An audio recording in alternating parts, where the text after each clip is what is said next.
Mark Hill pastor Mark Driscoll decided to do a Twitter Ask Me Anything, where he allowed people to use a specific hashtag to ask him any question they'd like. And of course, the trolls came out to play, and I love it. This is one of the few instances where the trolls really do amuse me and amuse other people that are against people like this pastor, who has said some pretty negative things about the gay community, about women. Of course, he's one of the most religious people in this country. So some of the tweets included the following. When adjusted for inflation, how many goats would I need to trade for a wife? That's hilarious. Look, it's in the Bible. He's asking you, you say you're religious. You know, these guys claim to be religious. Mm-hmm. Whether they're actually people of faith is a whole different matter, right? But you asked me to ask anything about the Bible, I'm just curious. Another one said, hi Mark, which is the most Christian Pokemon? Okay, look, no, I think trolls could be awesome. Trolls are great. Yeah, it depends on the context. If they're against someone I don't like, then they're great. If they're against me, then not so much. Yeah, totally.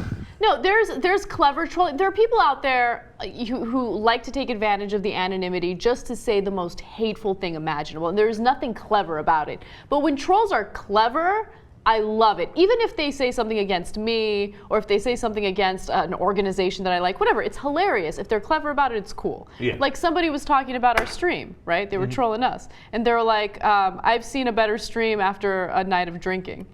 Yeah! Like something along those lines. I kind of butchered that, but it was funny. Believe me, you did. Yeah. You did.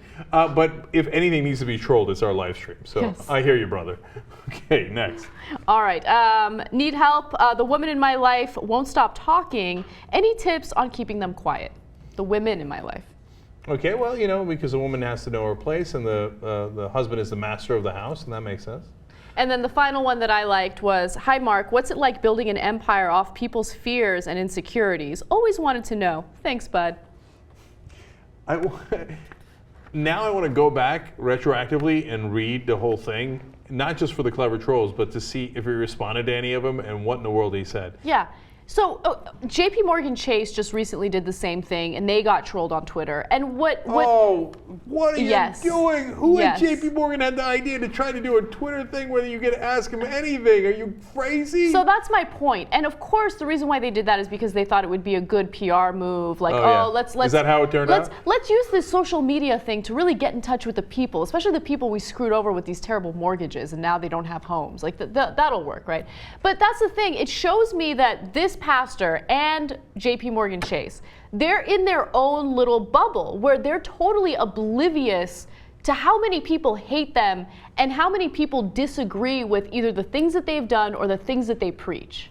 And they don't realize how easy it is to bust them. Right. Whether it's with Bible quotes or with J.P. Morgan Chase, the facts, right? Mm-hmm. So they're used to a controlled media that they can go on. Like, you go to an interview, Jamie Dimon can go and walk into any interview and they'll, kiss his ass, and they'll, the most trusted banker. They'll ask him like fake hard questions about, how about the London whale incident, etc. So that's what they're used to. So they thought that's what they were going to get. No, if you're going to come on the internet, you better come correct, son.